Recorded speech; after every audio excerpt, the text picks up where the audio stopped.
আপনি ঈদের কোনো কাপড় লতা কিনছেন? না। কাপড় লতা কিনেন নাই? আমি একজন শ্রমিক মানুষ, আমি আমার সামর্থ্য অনুসারে আমি একজন গরিব অসহায় মানুষকে কিছু সহযোগিতা করব। আপনারা দেখেন কোন একটি মানুষকে আমি সহযোগিতা করি, আপনারা দেখেন, চলেন।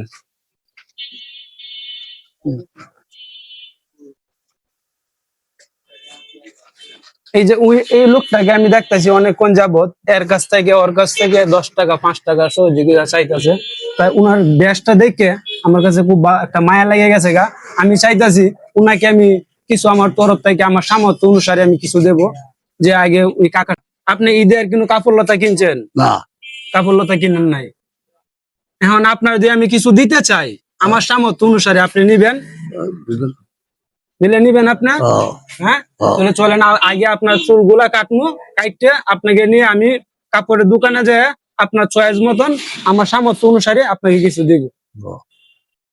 এই যে বৃদ্ধ কাকার জন্য আমি মার্কেট থেকে তার জন্য কাপড় নিয়ে আসলাম। দেন কাকার চুলটা কাটলাম, যে চুলটা কাটা শেষ হয়েছে। কাকারে এদিকে তাকান, খুব সুন্দর লাগতেছে কাকার।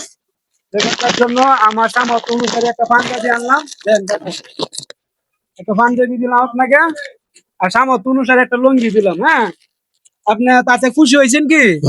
খুশি, কারণ আমার যতটুকু সামর্থ্য ততটুকু দিছি। যে এরকম যে আমি মানুষের সহযোগিতা করতে পারি, ভিডিওটা সর্বোচ্চ শেয়ার দিবেন। আপনাদের শেয়ারে এরকম অসহায় মানুষের সহযোগিতা পাইতে যে একটা শেয়ার করবেন, এই শেয়ারে মনে করেন এই বৃদ্ধ বাবার অনেক কিছু হইতে পারে। তাই আপনারা সকলে ভিডিওটা সর্বোচ্চ শেয়ার করবেন। ভালো থাকবেন, সুস্থ থাকবেন। ঈদ মোবারক।